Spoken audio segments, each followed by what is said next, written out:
Baghdad میں رہتے ہوئے بیت اللہ شریف کی زیارت۔ حضرت شیخ ابو صالح سے منقول ہے، حضرت شیخ ابو مدین مغربی نے مجھے حضور سیدنا غوث اعظم کی خدمت میں بغداد فقر کی تعلیم کے لیے بھیجا۔ آپ نے مجھے 20 دن تک اپنے خلوت خانہ کے دروازے پر بٹھائے رکھا اور 20 روز گزرنے کے بعد مجھے قبلہ رو ہونے کا حکم دیا۔ جب میں قبلہ رو ہو گیا، آپ نے فرمایا، اے ابو صالح اس طرف دیکھو۔ چنانچہ جب میں نے اس جانب دیکھا، آپ نے فرمایا، کیا دیکھ رہے ہو؟ میں نے عرض کیا، بیت اللہ شریف میری نظروں کے سامنے ہے۔ آپ نے مجھے حکم دیا کہ اب مغرب کی سمت دیکھو۔ میں نے اپنا چہرہ مغرب کی جانب کیا تو آپ نے دریافت فرمایا، کیا دیکھ رہے ہو؟ میں نے عرض کیا، میں اپنے مرشد پاک حضرت ابو مدین کو دیکھ رہا ہوں۔ ایک مرتبہ سنان نامی عیسائی پادری نے غوث اعظم کی محفل میں حاضر ہو کر سلام عرض کیا اور حاضرین میں کھڑے ہو کر بیان دیا کہ میں یمن کا رہنے والا ہوں۔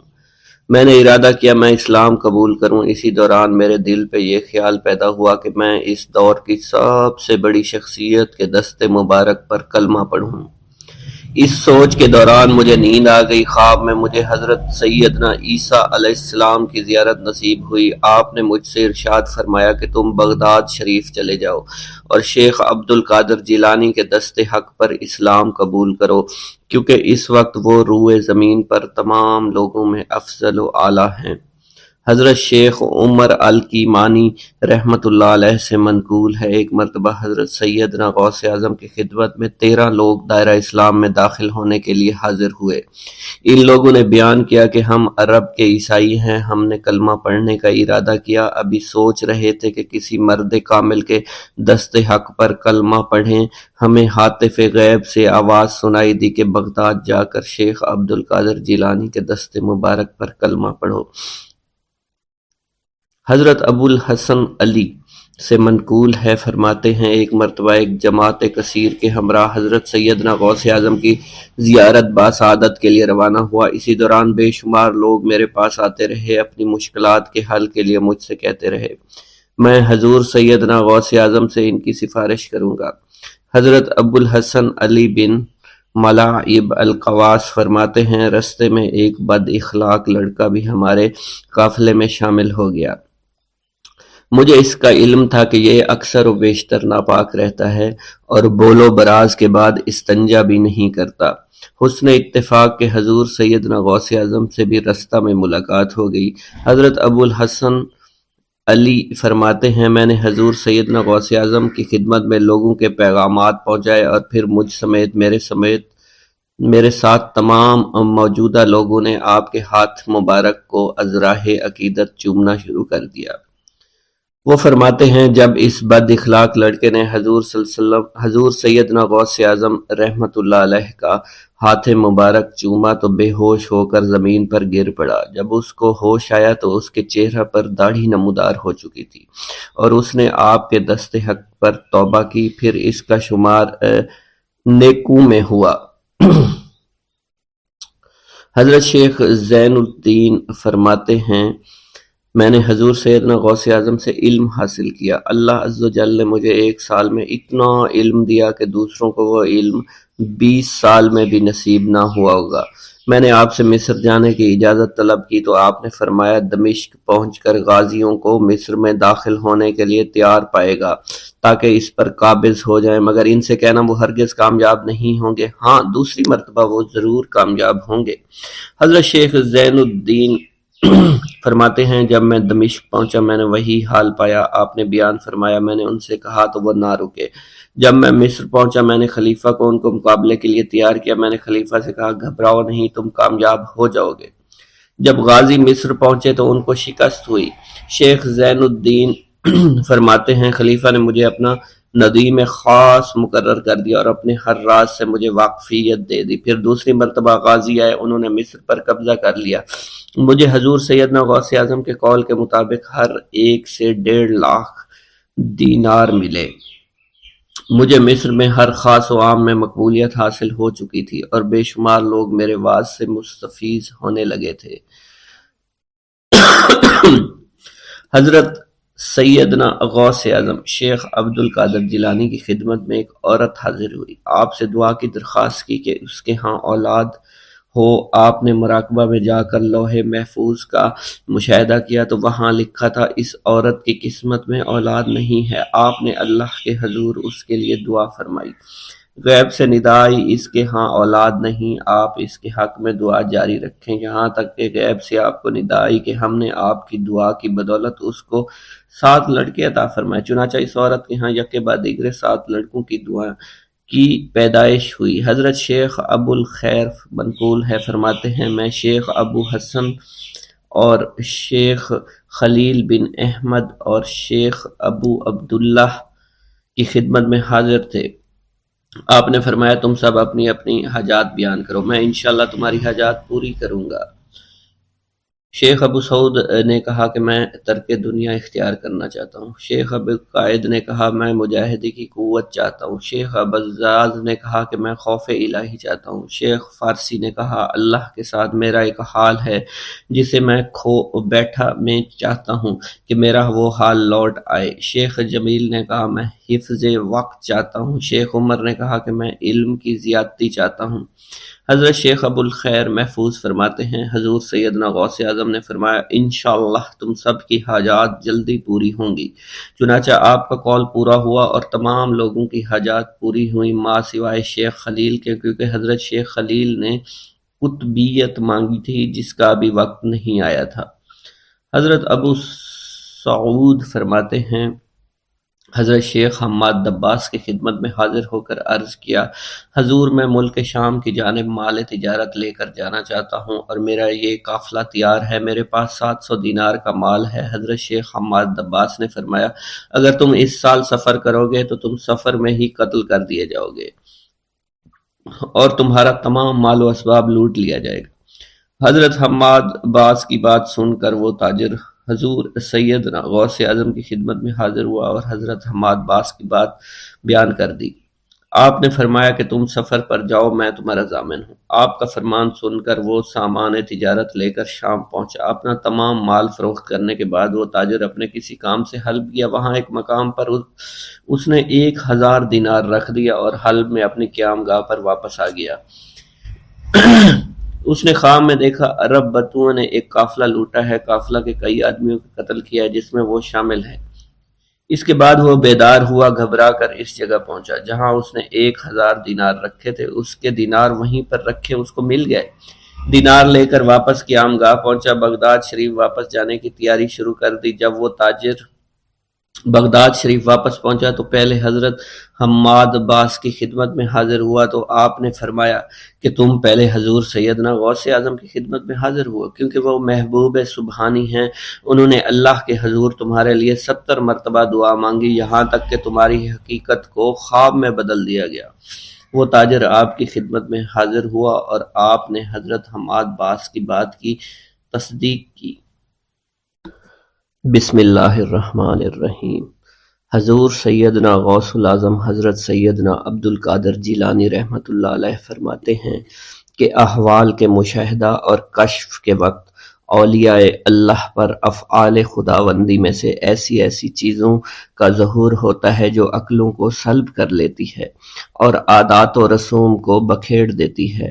حضور سیدنا غوث اعظم فرماتے ہیں کہ افعال خداوندی 2 اقسام میں منقسم ہیں، نمبر 1 جلال، نمبر 2 جمال۔ اللہ رب العزت اولیاء اللہ کے قلوب پر اپنی دونوں صفات کے ساتھ تجلی فرماتا ہے، جلال اس کا قہر ہے اور جمال اس کی رحمت ہے۔ مشاہدہ اور کشف کے بعد اولیاء اللہ دور سے دیکھتے اور سنتے ہیں، انبیاء کرام کی ارواح کی زیارت نصیب ہوتی ہے، ملائکہ اور انبیاء سے کلام کی سعادت حاصل ہوتی ہے، اور یہ سب امور عقل اور عادات و رسوم کے خلاف ہیں۔ جس وقت اللہ کی تجلی قلوب پر ظاہر ہوتی ہے تو اس وقت قلوب میں سرور طاری ہو جاتا ہے۔ اللہ عز و جل ان کے ساتھ بہترین کلام فرماتا ہے، ان کو مختلف انواع و منازل کی بشارت دیتا ہے اور انہیں وہ منازل نصیب ہوتی ہیں کیونکہ ابتدا سے ہی قلم نے ان چیزوں کو ان کے حق میں لکھ دیا ہے۔ اولیاء اللہ کے لیے عظمت اور جلال خوف کر دینے والا ڈر ہے اور قلب پر ایسا غلبہ لاتا ہے جس کا اثر بدن کے اعضاء پر بھی ظاہر ہوتا ہے۔ حضور نبی کریم صلی اللہ علیہ وسلم سے مروی ہے، خوف شدید کے باعث نماز کے دوران میں آپ کے سینہ مبارک سے ہانڈی کے ابلنے جیسی آواز سنی جاتی تھی، کیونکہ نماز میں آپ کو اللہ عز و جل کا جلال نظر آتا تھا اور آپ پر عظمت الہیہ کا انکشاف ہوتا تھا۔ اللہ عز و جل کے مشاہدہ کے وقت اولیاء اللہ کو جو بشارتیں ہوتی ہیں وہ حقیقت میں ان پر فضل طاری ہوتا ہے اور فضل خداوندی کا ظہور ہو رہا ہوتا ہے۔ جب تک سالک اپنی ہستی میں فانی نہیں ہوتا، ذات حق کے ساتھ باقی نہیں ہو سکتا۔ اللہ رب العزت دولت وصال حاصل ہونے سے پہلے عاشقوں کو قرب وصال کی خوشخبری اس لیے دیتے ہیں کہ شاید شوق الہی کے سبب ان کی محبت حد سے گزرے، ان کی قوتیں منقطع ہو جائیں اور وہ ہلاک ہو جائیں۔ یقین کے 3 مرتبے ہیں: علم الیقین، عین الیقین، حق الیقین۔ علم الیقین کے مرتبہ پر فائز ہونے پر سالک کو اس راز کا علم ہو جاتا ہے کہ محبوب حقیقی عالم کی صورت میں جلوہ نما ہے، اور حضور نبی کریم صلی اللہ علیہ وآلہ وسلم اس شاہد لم یزلی کے لیے مرت نامہ ہے۔ پھر جب سالک ترقی کی منازل طے کرتا ہے تو وہ عین الیقین کے مرتبہ پر فائز ہو جاتا ہے، جس سے مراد یہ ہے کہ محبوب حقیقی حضور نبی کریم کی زیارت سے مشرف ہونے لگتا ہے اور اس کا یقین وحدت الوجود پر پختہ ہو جاتا ہے، اور پھر اسے بیداری میں بھی حضور نبی کریم کی حضوری کی سعادت نصیب ہوتی ہے۔ پھر سالک عین الیقین کی منازل طے کر کے حق الیقین کی منازل پر فائز ہوتا ہے اور اس کے قلب پر حقیقت محمد صلی اللہ علیہ وسلم کا ظہور ہوتا ہے۔ حضور سیدنا غوث اعظم حضرت سیدنا عبد القادر جیلانی رحمۃ اللہ علیہ فرماتے ہیں: اے سالک، تیرا حقیقی مقصد صرف اللہ ہے، یعنی تو اس جہان فانی میں صرف معرفت الہی کا شکار کھیلنے کے لیے آیا ہے، کیونکہ ارشاد باری تعالیٰ ہے پس اللہ کی طرف دوڑو۔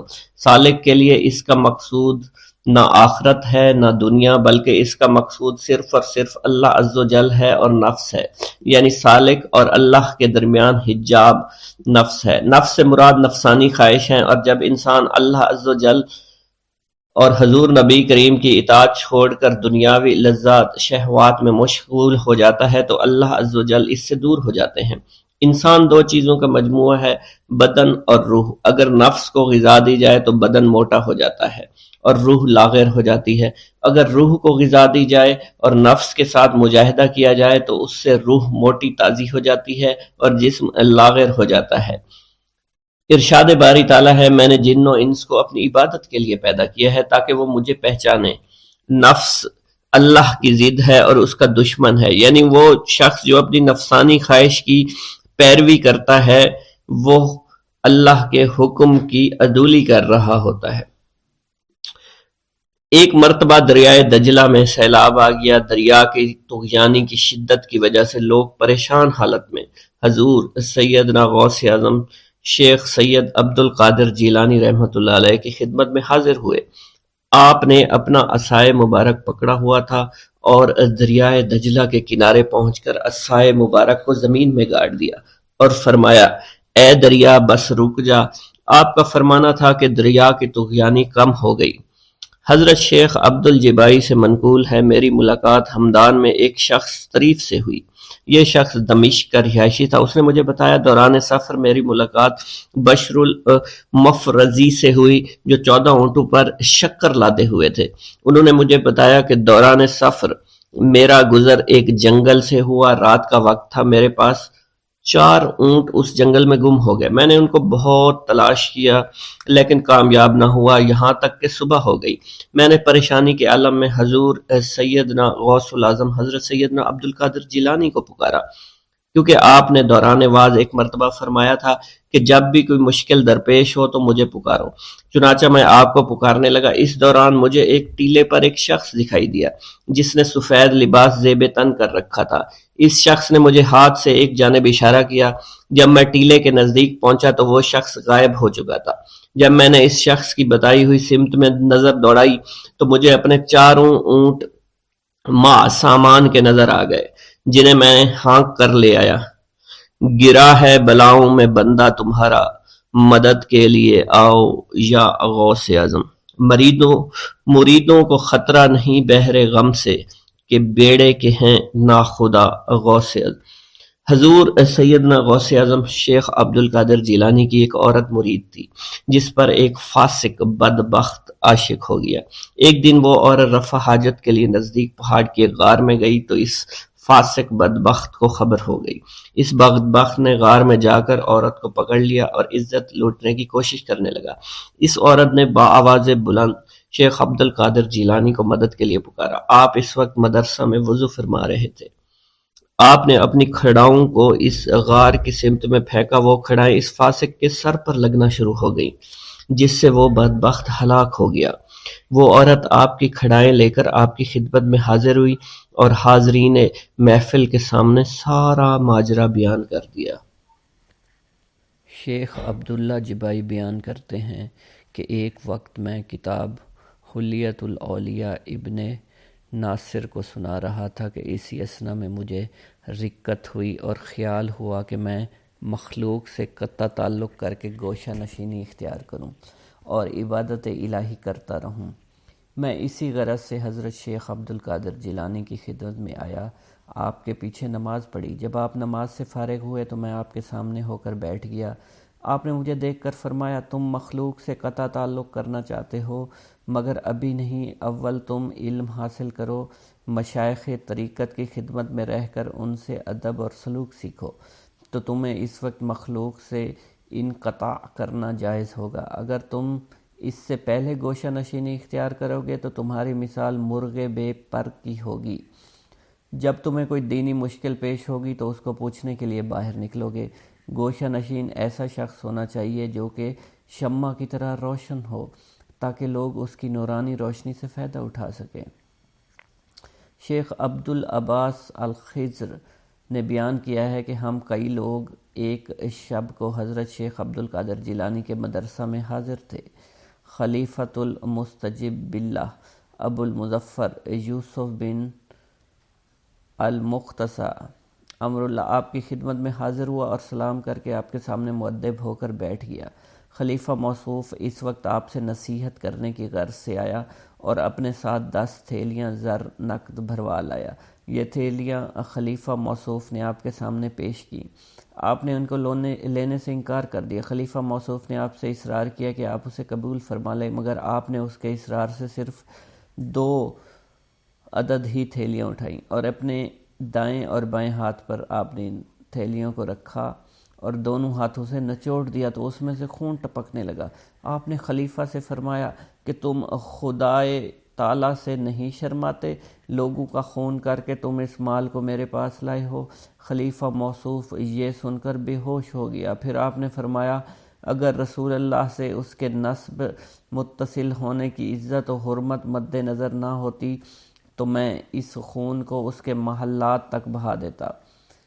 قدرت العارفین شیخ ابو الحسن علی ارقریشی بیان فرماتے ہیں کہ 579 ہجری کا واقعہ ہے کہ روافظ کی ایک بہت بڑی جماعت خشک کدہ جو کہ سلے ہوئے اور مور شدہ تھے لے کر آئے۔ ان لوگوں نے آپ سے پوچھا، آپ بتلائیے ان دونوں گدوں میں کیا چیز ہے؟ آپ نے اپنے تخت سے اتر کر ایک گدے پر اپنا دست مبارک رکھا اور فرمایا، اس میں آفت رسید بچہ ہے، اور اپنے صاحبزادے عبد الرزاق کو اس گدوں کو کھولنے کے لیے فرمایا۔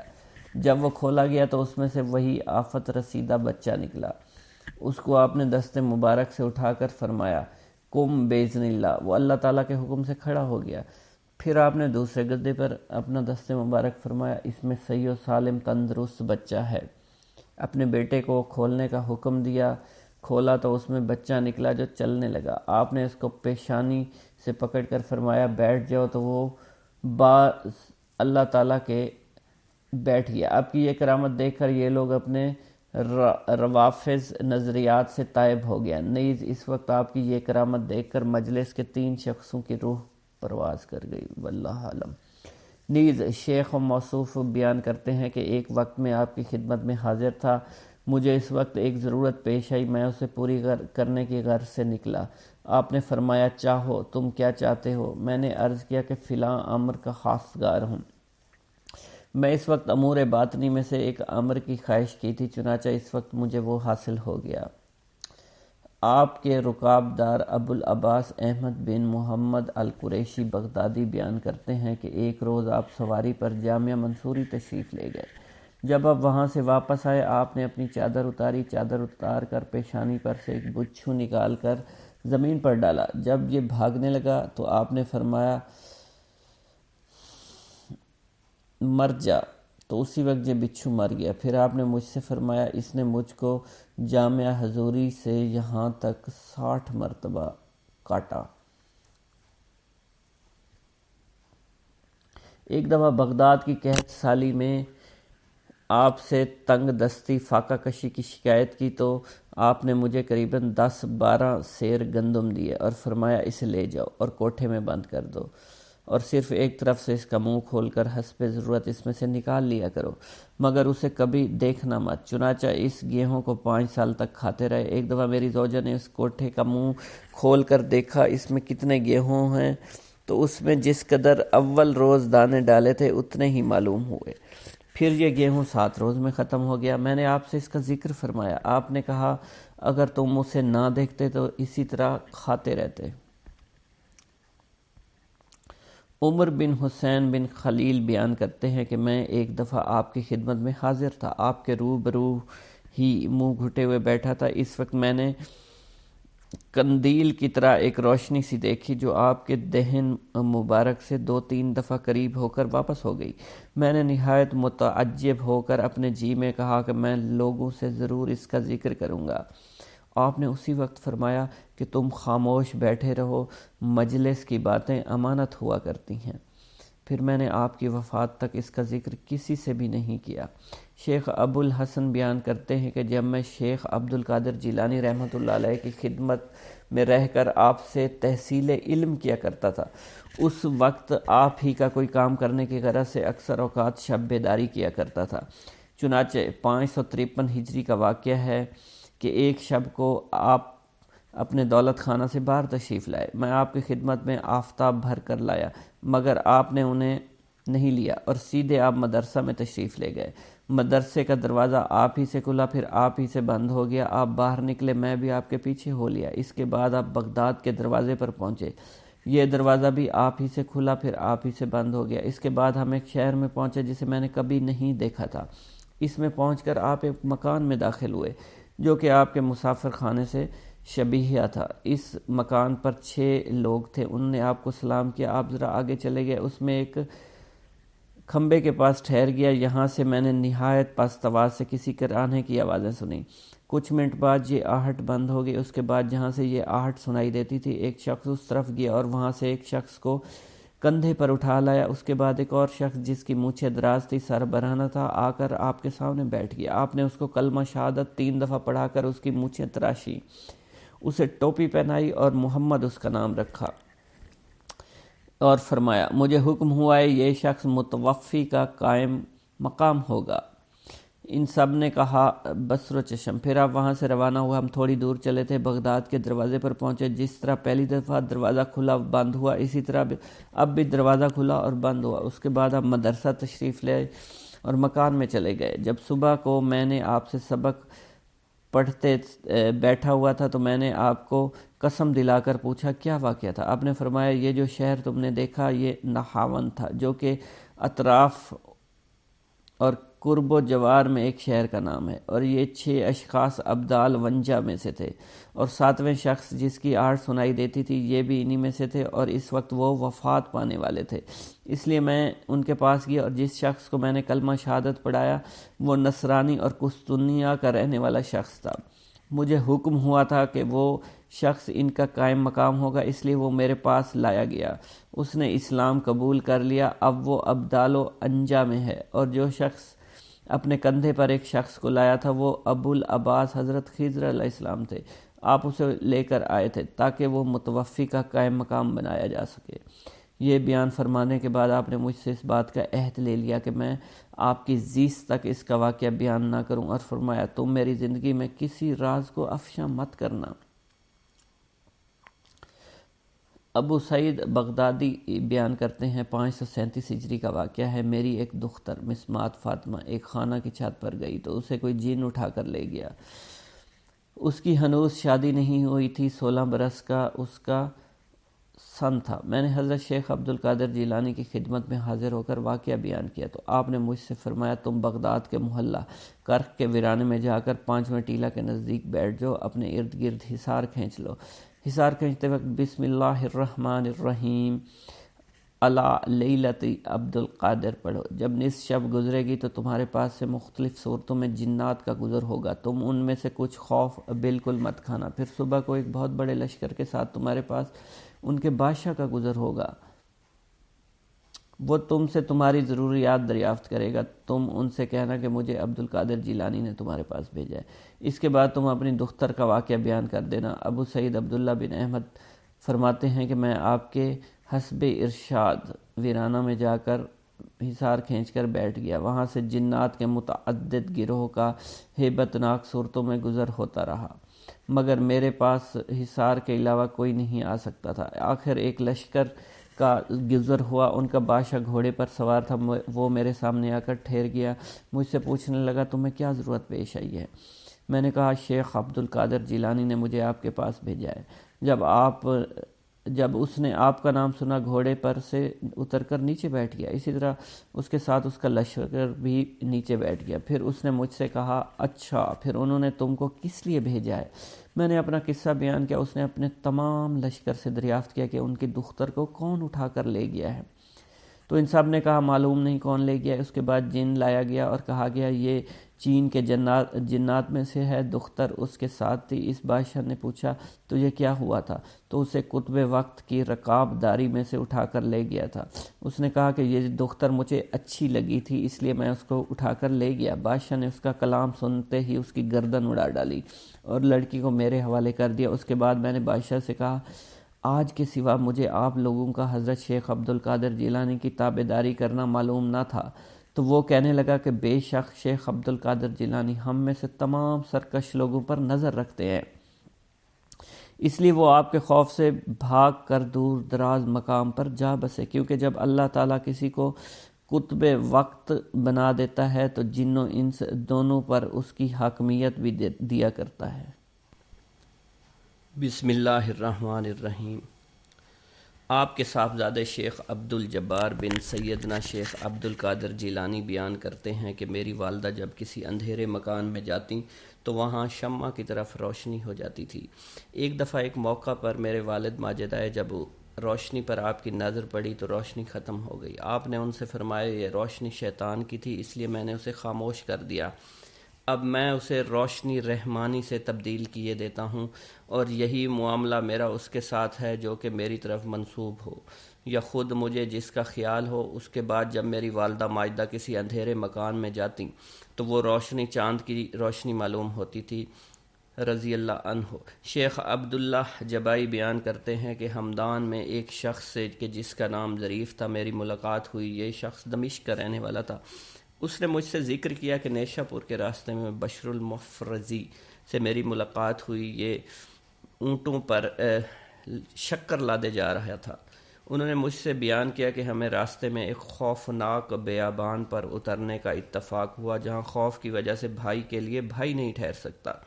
جب اول شب کو اونٹ لادے جا چکے تو ان میں سے میرے 4 اونٹ گم ہو گئے۔ میں نے ہر چند تلاش کیا مگر کچھ پتہ نہیں چلا۔ میں قافلہ سے جدا ہو گیا، شتربان بھی میرے ساتھ رہ گیا۔ پھر جب صبح ہوئی میں نے حضرت شیخ عبد القادر جیلانی کو پکارا۔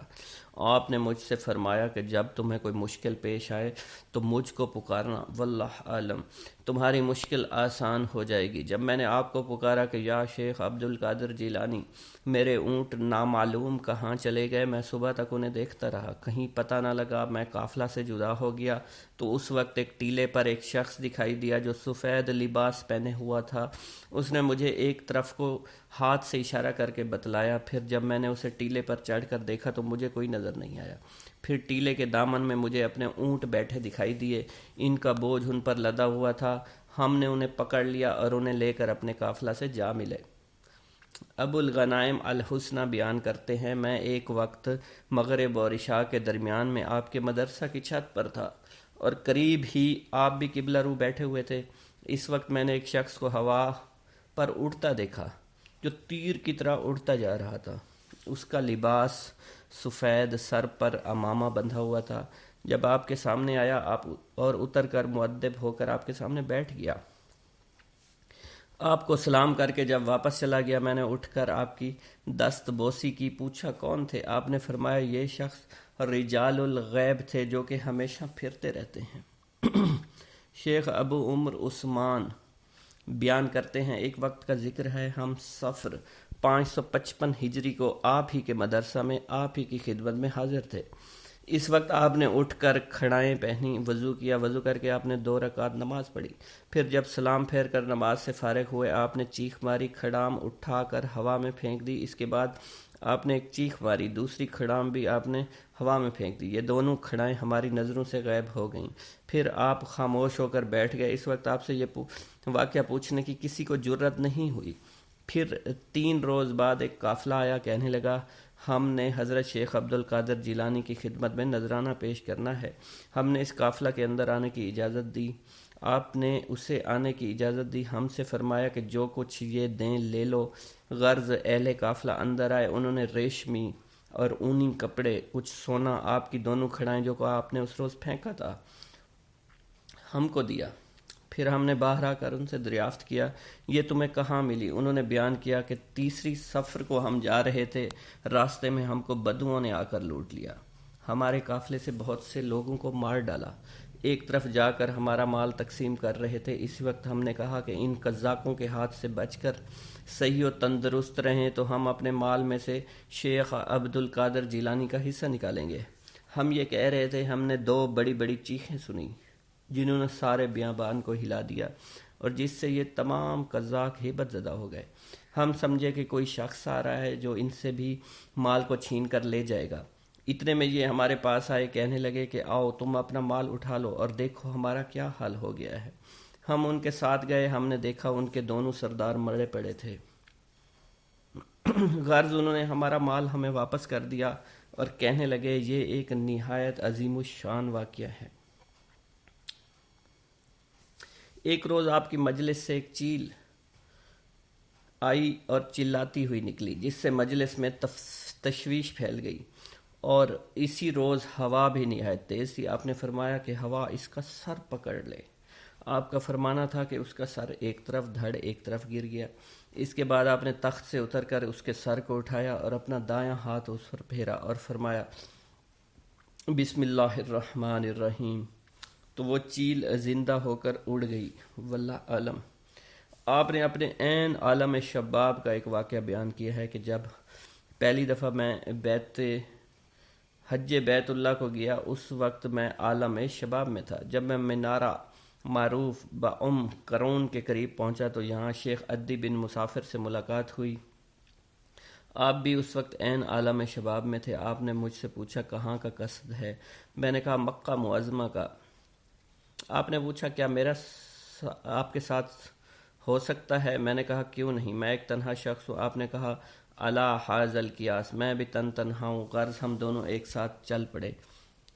راستہ میں ایک 9 عمر حبشن لڑکی ملی۔ یہ لڑکی نحیف البدن برقع پہنے ہوئے تھی، سامنے آ کر کھڑی ہو گئی۔ برقع میں سے اس نے مجھے دیکھا اور دیکھ کر کہنے لگی کہاں کے رہنے والے ہو؟ میں نے کہا بغداد کا۔ پھر کہا آپ نے مجھے بہت تھکایا ہے۔ میں نے کہا وہ کس طرح؟ بولی ابھی میں بلاد حبشہ میں تھی، مجھے اس وقت مشاہدہ ہوا اللہ نے آپ کے دل پر تجلی کی اور اپنا وہ فضل و کرم کیا جو اوروں پر اب تک نہیں کیا، اس لیے میں نے چاہا آپ کو پہچانوں۔ پھر آپ نے کہا میں چاہتی ہوں کہ آج دن بھر میں آپ دونوں صاحبوں کے ہمراہ رہوں اور آپ کے ساتھ روزہ افطار کہوں۔ اس کے بعد ایک بازو سے ساتھ چلنے لگے، ایک بازو سے ہم چلنے لگے۔ جب مغرب کا وقت آیا اور افطار کا وقت ہو چکا، آسمان سے ایک طباق اترا جس میں 6 روٹیاں اور سرکہ تھا، کچھ ترکاری تھی۔ اس لڑکی نے خدا کا شکر ادا کیا۔ اللہ کا ہزار ہزار شکر ہے، اس نے میری اور میرے مہمانوں کی عزت کی۔ روزانہ میرے لیے 2 روٹیاں اترا کرتی ہیں، آج 6 روٹیاں اتریں۔ اس نے میرے مہمانوں کی تکریم کی۔ پھر ہم تینوں نے 2 روٹیاں کھائیں۔ اس کے بعد پانی کے لوٹے اترے، اس میں سے ہم نے پانی پیا جو زمین کے مشابہ نہ تھا، بلکہ اس کی لذت حلاوت کچھ اور ہی تھی۔ اس کے بعد یہ لڑکی ہم سے رخصت ہو کر چلی گئی۔ ہم مکہ معظمہ چلے آئے، طواف کر رہے تھے۔ اس وقت شیخ عدی پر الطاف و کرم کیا، ان پر اپنے الطاف اتارے۔ آپ پر اس وقت ویشی سی طاری ہو گئی، یہاں تک کہ انہیں دیکھ کر کوئی کہہ نہیں سکتا تھا کہ یہ زندہ ہے، بلکہ ان کا انتقال ہو گیا۔ اسی وقت میں نے اس لڑکی کو کھڑے دیکھا۔ یہ اس وقت ان کے سرہانے آ کر الٹ پلٹ کر کہنے لگی کہ وہی تمہیں زندہ کرے گا جس نے تمہیں مارا ہے۔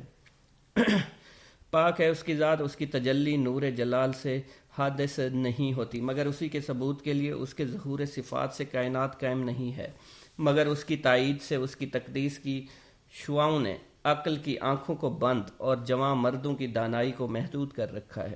پھر اللہ تعالیٰ نے اس کے بعد مجھ پر الطاف و کرم کی نظر کی، اور باطن میں نے دیکھا کہ مجھ سے کوئی کہہ رہا ہے عبد القادر، تجریدی ظاہری کو چھوڑ کر ید اختیار کرو، ہم تمہیں اپنے عجائبات دکھائیں گے، چاہے کہ ہمارے ارادے سے تمہارا ارادہ مشتبہ نہ ہو۔ تم ہمارے سامنے ثابت قدم رہو اور وجود میں ہمارے سوا کسی کا تصرف نہ ہونے دو، تاکہ ہمیشہ ہمارے مشاہدے میں رہو اور لوگوں کو نفع پہنچانے کے لیے ایک جگہ بیٹھ جاؤ۔ ہمارے بہت سے بندے ہیں جنہیں ہم تمہاری برکت سے اپنا مقرب بنائیں گے۔ اسی وقت مجھ سے اس لڑکی نے کہا، اے نوجوان، مجھے معلوم نہیں آج کس حد تک تمہاری عظمت و بزرگی ہوگی۔ تمہارے لیے نورانی خیمہ لگایا گیا ہے، ملائکہ تمہارے ارد گرد ہیں، تمہیں دیکھ رہے ہیں، اور تمام اولیاء اللہ کی آنکھیں بھی تمہاری طرف لگی ہوئی ہیں، اور تمہارے مراتب اور مناصب کو میں دیکھ رہی ہوں۔ اس کے بعد یہ 9 عمر چلی گئی، پھر میں نے اس کو کبھی نہیں دیکھا۔ شیخ ابو محمد صالح بیان کرتے ہیں، شیخ ابو مدین نے مجھ سے فرمایا تم بغداد جاؤ اور شیخ عبد القادر جیلانی کی خدمت میں حاضر ہو جاؤ، آپ سے تعلیم فقر حاصل کرو۔ چنانچہ میں بغداد آ کر آپ کی خدمت میں حاضر ہوا تو میں نے آپ کو سب سے محیب پایا۔ آپ نے مجھے اپنے خلوت خانہ کے دروازے پر 20 روز تک بٹھایا۔ اس کے بعد آپ نے مجھ سے فرمایا، صالح، قبلہ کی طرف، اس طرف دیکھو۔ میں نے دیکھا، مجھے قبلہ نظر آیا۔ پھر آپ نے مجھ سے پوچھا، کیا دیکھ رہے ہو؟ میں نے کہا، کعبہ شریف۔ آپ نے مغرب کی طرف اشارہ کیا اور فرمایا، کیا دیکھ رہے ہو؟ میں نے عرض کیا، اپنے شیخ کو۔ پھر آپ نے فرمایا، کیوں، کہاں جاؤ گے، کعبہ کی طرف یا اپنے شیخ کی طرف؟ میں نے عرض کیا، اپنے شیخ کی طرف۔ پھر آپ نے فرمایا کہ اچھا، ایک قدم میں جانا چاہتے ہو جس طرح سے تم آئے ہو؟ میں نے عرض کیا، نہیں، بلکہ اسی طرح سے جس طرح کہ میں آیا ہوں۔ آپ نے فرمایا، اچھا ایسا ہی ہوگا۔ پھر آپ نے فرمایا، صالح، تم فقر کو نہیں پا سکتے تا وقت کہ تم اس کی سیڑھی پر نہ چڑھو، اور اس کی سیڑھی توحید ہے، اور توحید کا دار و مدار اس پر ہے کہ تمام سارے حادثہ کو اپنی طرف سے مٹا دو۔ میں نے عرض کیا کہ حضرت، مجھے آپ اس صفت سے موصوف کر دیجئے۔ آپ نے ایک نظر میری طرف دیکھا تو میرے دل سے تمام جذبات ارادہ کے جدا ہو گئے، جس طرح کہ شب دن سے جدا ہو جاتی ہے۔ اب تک میں آپ کی اسی توجہ سے لوگوں کو مستفید کرتا ہوں۔ شیخ عمر بزاز نے بیان کیا، میں ایک روز آپ کی خدمت میں بیٹھا تھا۔ اس وقت آپ نے مجھ سے فرمایا، فرزند من، اپنی پشت کو بلی کے گرنے سے بچاؤ۔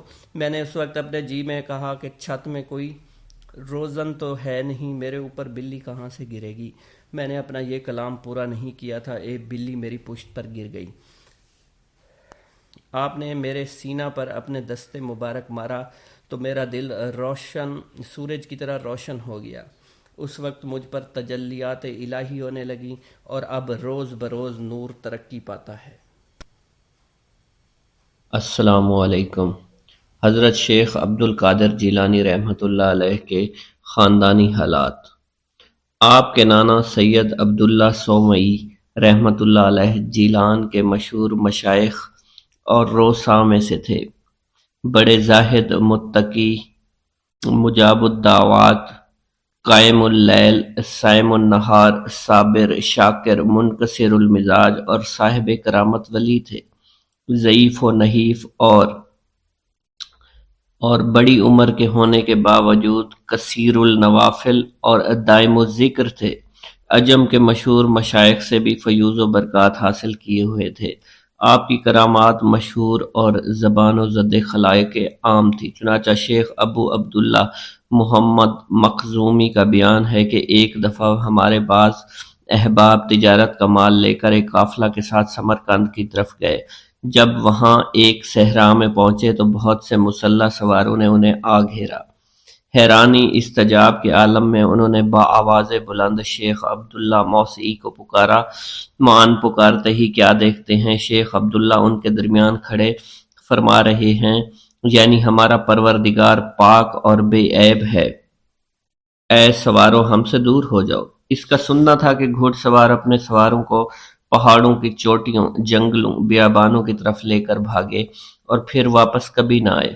وہ سب ان کی دست اور غارت گری سے بالکل محفوظ رہے اور مامون رہے۔ اس کے بعد انہوں نے شیخ صاحب کی جستجو کی مگر کہیں نظر نہ آئے اور نہ ہی پتہ لگا کہ کدھر تشریف لے گئے۔ جب یہ لوگ جیلان واپس آئے تو انہوں نے لوگوں سے یہ ماجرا کہہ کر سنایا۔ لوگوں نے کہا واللہ شیخ تو اس وقت جہاں موجود تھے۔ الغرض اس قسم کی ہزار ہا کرامتیں آپ کی مشہور ہیں۔ آپ کی پھوپھی کا نام سیدہ عائشہ کنیت ام محمد تھی، بڑی پارسا اور نیک بخت اور صالحہ تھی۔ ایک دفعہ جیلان میں بارش نہ ہونے کی وجہ سے سخت قحط سالی واقع ہو گئی۔ لوگوں نے ہر چند دعائیں مانگی، نماز استخسار پڑھی مگر بارش بالکل بھی نہ ہوئی۔ آخر تنگ آ کر لوگوں نے آپ کی پھوپھی صاحبہ سے دعائے استسقاء کی درخواست کی۔ یہ سن کر آپ صحن میں گئیں اور زمین کو جھاڑو دیا، پھر بارگاہ ایزدی میں یوں عرض کرنے لگی، اے مولا جھاڑو تو میں نے دے دیا ہے، چھڑکاؤ تو کر دے۔ یہ کہنا ہی تھا کہ آسمان سے موسلا دھار بارش برسنا شروع ہو گئی۔ آنن فانن میں اتنا پانی جمع ہو گیا کہ لوگ سیلاب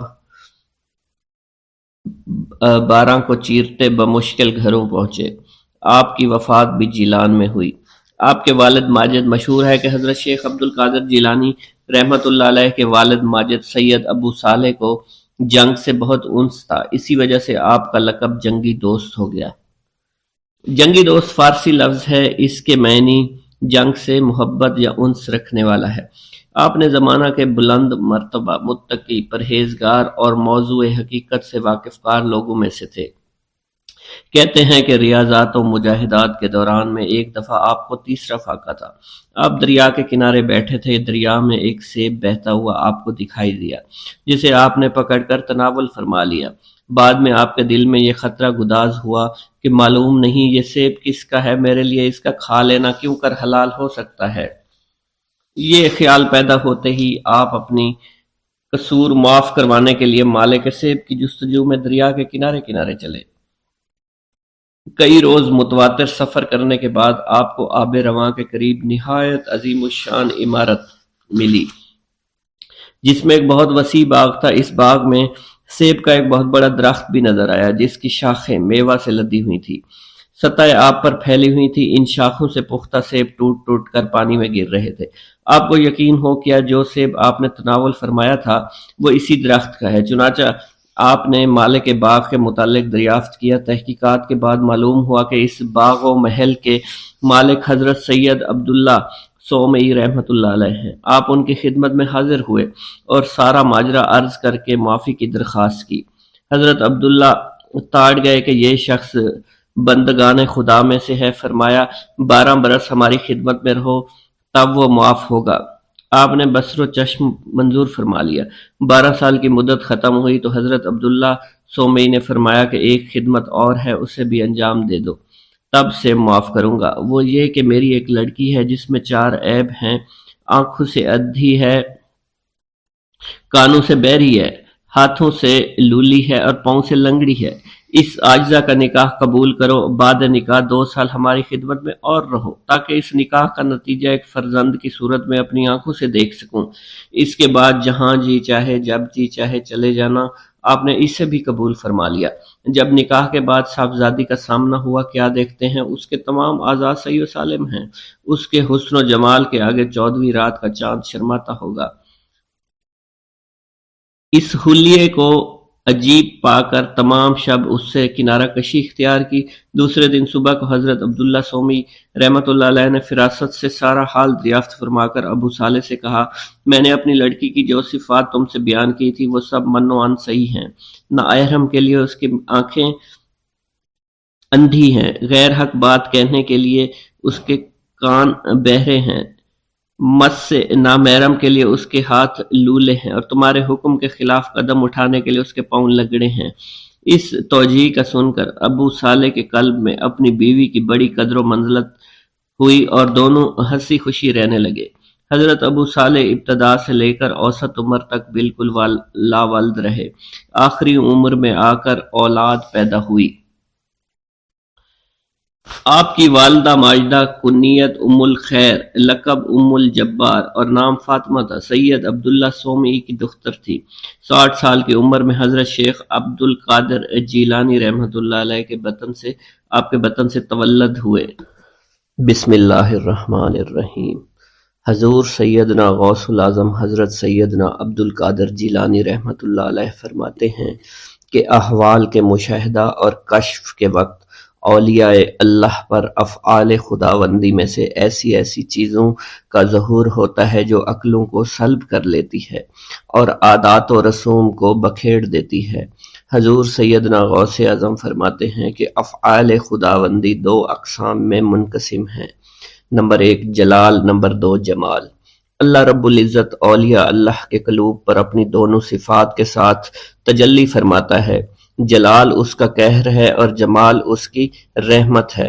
مشاہدہ اور کشف کے بعد اولیاء اللہ دور سے دیکھتے اور سنتے ہیں، انبیاء کرام کی ارواح کی زیارت نصیب ہوتی ہے، ملائکہ اور انبیاء سے کلام کی سعادت حاصل ہوتی ہے، اور یہ سب امور عقل اور عادات و رسوم کے خلاف ہیں۔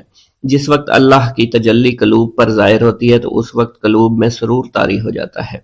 اللہ عز و جل ان کے ساتھ بہترین کلام فرماتا ہے، ان کو مختلف انواع و منازل کی بشارت دیتا ہے، اور انہیں وہ منازل نصیب ہوتی ہیں کیونکہ ابتدا سے ہی قلم نے ان چیزوں کو ان کے حق میں لکھ دیا ہے۔ اولیاء اللہ کے لیے عظمت اور جلال خوف کر دینے والا ڈر ہے اور قلب پر ایسا غلبہ لاتا ہے جس کا اثر بدن کے اعضاء پر بھی ظاہر ہوتا ہے۔ حضور نبی کریم صلی اللہ علیہ وسلم سے مروی ہے، خوف شدید کے باعث نماز کے دوران میں آپ کے سینہ مبارک سے ہانڈی کے ابلنے جیسی آواز سنی جاتی تھی، کیونکہ نماز میں آپ کو اللہ عز و جل کا جلال نظر آتا تھا اور آپ پر عظمت الہیہ کا انکشاف ہوتا تھا۔ اللہ عز و جل کے مشاہدہ کے وقت اولیاء اللہ کو جو بشارتیں ہوتی ہیں وہ حقیقت میں ان پر فضل طاری ہوتا ہے اور فضل خداوندی کا ظہور ہو رہا ہوتا ہے۔ جب تک سالک اپنی ہستی میں فانی نہیں ہوتا، ذات حق کے ساتھ باقی نہیں ہو سکتا۔ اللہ رب العزت دولت وصال حاصل ہونے سے پہلے عاشقوں کو قرب وصال کی خوشخبری اس لیے دیتے ہیں کہ شاید شوق الہی کے سبب ان کی محبت حد سے گزرے، ان کی قوتیں منقطع ہو جائیں اور وہ ہلاک ہو جائیں۔ یقین کے 3 مرتبے ہیں، علم الیقین، عین الیقین، حق الیقین۔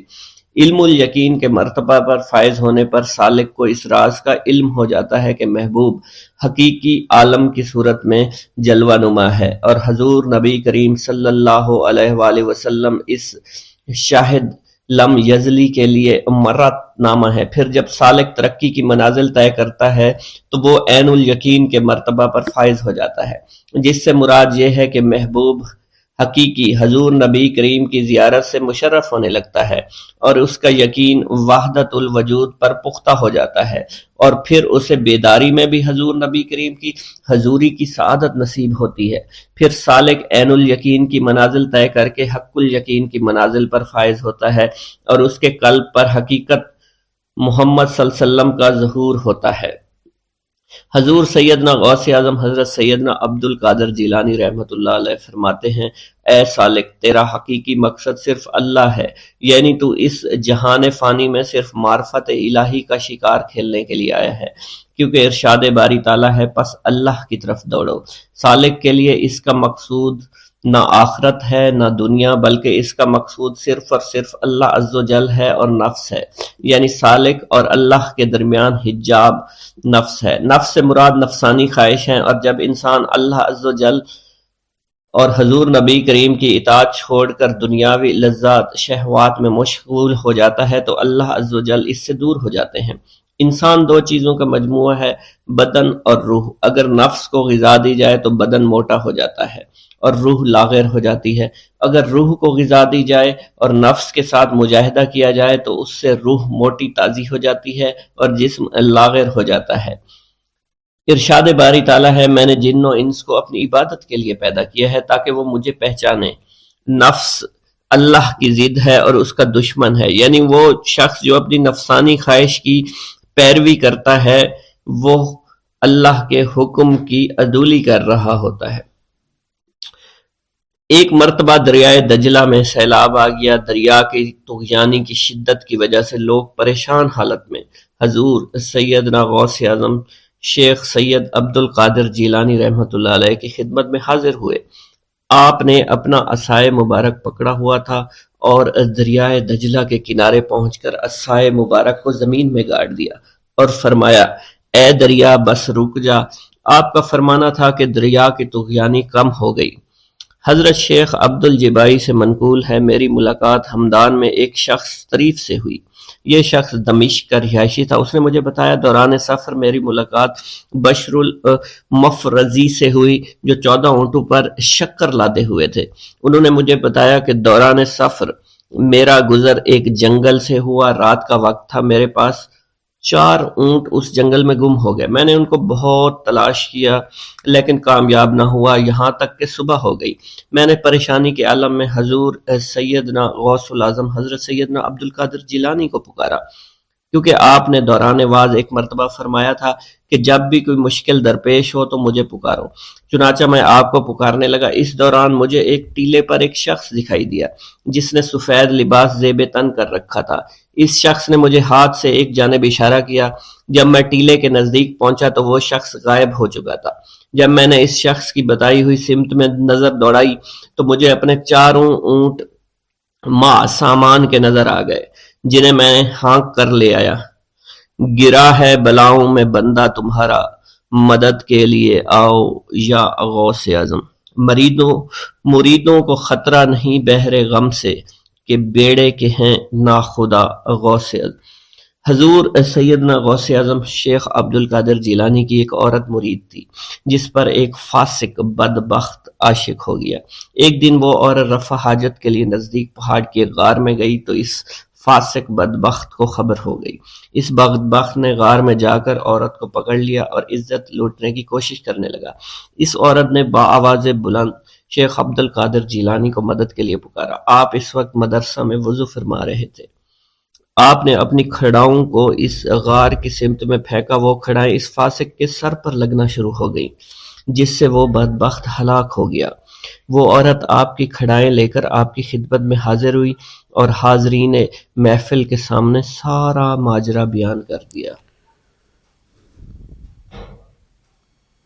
آپ نے فرمایا کہ ارادت الہی بدوں سے استدعا کے وارد نہیں ہوتے اور کسی سبب سے موقوف بھی نہیں ہوتے، نیز ان کا کوئی وقت معین نہیں ہے اور نہ ان کا کوئی خاص طریقہ ہے، اور توارے کے شیطانیہ اکثر اس کے برخلاف ہوتے ہیں۔ آپ نے فرمایا کہ محبت دل کی تشویش کا نام ہے اور محبوب کے فراق سے اسے حاصل ہوتی ہے۔ اس وقت دنیا اسے انگوٹھی کے حلقہ یا مجلس اتم کی طرح معلوم ہوتی ہے۔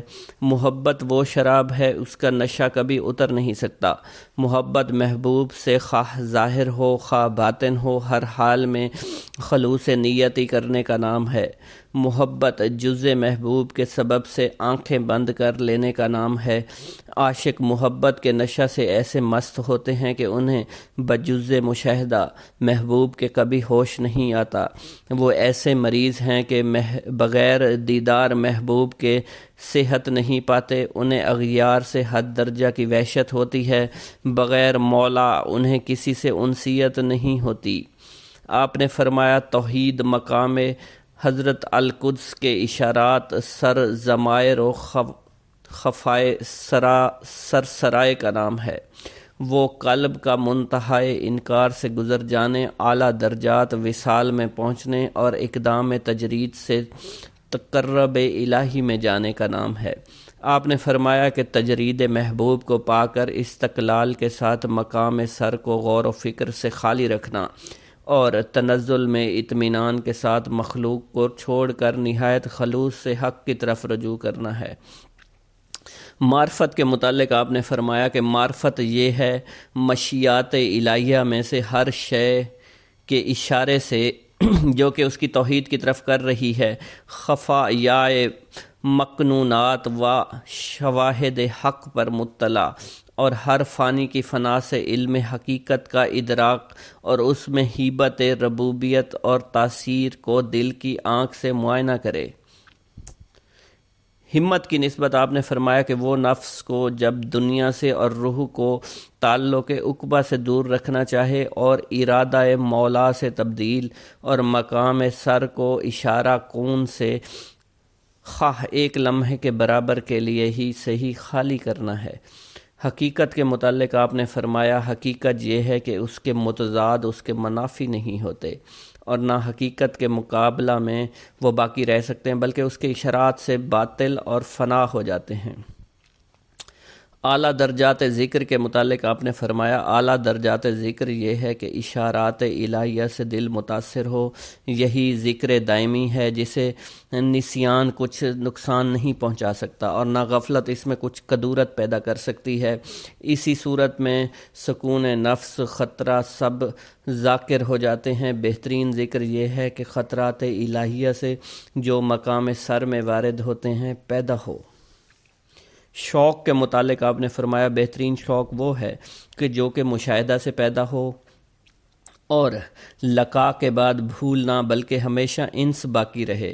بدو لقاء کے کسی طرح سے تسکین ممکن نہیں، جس طرح کہ لقاء حاصل ہو اس سے زیادہ شوق بڑھتا ہے۔ شوق کے لیے ضروری ہے کہ وہ اپنے اسباب موافقت، روح یا مطابعت، ہمت یا حفظ نفس سے خالی ہو۔